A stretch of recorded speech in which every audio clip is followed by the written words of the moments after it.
Good morning, everyone.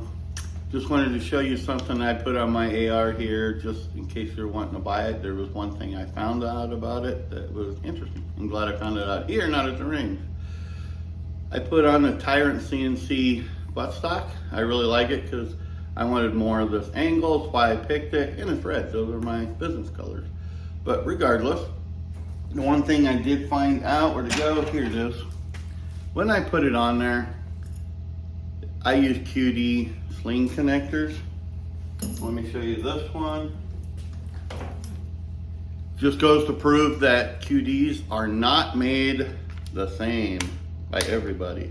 I put it in there, and if I work it, it'll come right out. The one thing I noticed on these QDs,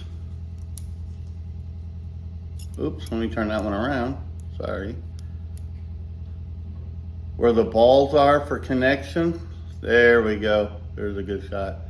This one here, the balls are sitting a little bit higher. These are closer to the flush part of the mount. I found out those ones that are closer to the mount won't connect on here, and if you sling it, it'll pop it right off, it comes off. So watch the connectors you put on it. Make sure that they go in there and you can't pull them off. Those other ones, I can pull it right out. Fairly easy, so if you're running around jumping, you can lose it. But again, Tyrant CNC is where I got it. I don't remember what it was, like 125 bucks or something. It was up there, but I like it. If you're looking for one, Tyrant CNC's got some good stuff there. Have a good day. Take care. Bye.